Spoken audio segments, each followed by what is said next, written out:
Hi everyone. In today's lectures, we are going to be considering Kirchhoff's current law, KCL. As long as you are an engineering student, you are an engineer or a physicist, definitely you are going to be making use of Kirchhoff's current law. It's one of those important laws in electrical engineering that we cannot do without. Okay, so let me just explain what Kirchhoff's current law is. So if we have a point, let us assume we have a point, we call it point A. In electrical engineering, we call it a node. We call it a node or a junction. So we take node A, then we assume that this node has so many branches. We have some branches here, like 7 of them. We also assume the direction of the current. Let us assume current goes out, comes in, goes out, comes in, goes out. We are just assuming. Then we can label this as I1, I2, I3, I4, I5, I6, and then I7. Randomly, we are just picking our direction randomly. Okay, so based on Kirchhoff's current law, it simply states that at this node, the summation of all the currents coming to this node must be equal to the summation of all the currents leaving this node. So that means the algebraic sum of all the currents into the node must be equal to the algebraic sum of all the currents out of the node.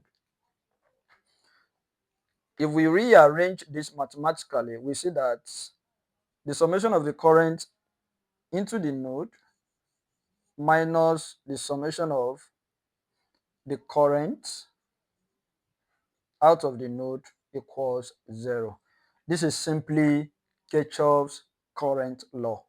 The summation of all the current entering any particular node must be equal to the summation of all the current leaving that particular node.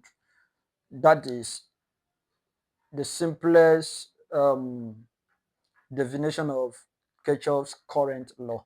So if we take this as our example, we see that the current entering this node is I1. So we can say I1 plus I5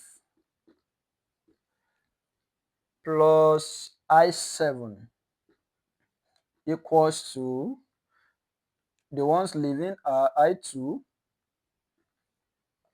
I3, I4, and I6,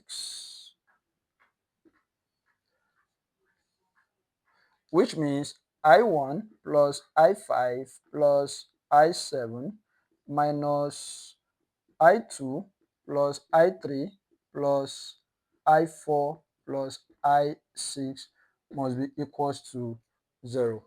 This is Kirchhoff's current law. It's that simple. So let's take another example. If we have a diagram, let's assume we have a voltage source, positive and negative, and there is a resistor here. Then we have another resistor connected in parallel, and then another resistor connected in parallel. So we can call this R1, we can call this R2, we can call this R3. We assume that the current is flowing in this direction, and here the current flows in this direction, and here the current flows in that direction. So we call this point, this is our node. So let's call it B. So based on Kirchhoff's law, let's assign a value to this current. This is I1, we call it I1, we call this I2, and we call it I3. Based on Kirchhoff's law, I1, which is entering this node, must be equals to I2, that is leaving this node, plus I3, that is leaving the node. Meaning I1 minus I2 plus I3 must be equals to 0. That is just a simple definition of Kirchhoff's current law. If you have any question or any comment, please put it on the comment section. I'll be happy to treat all the questions independently. Thank you very much.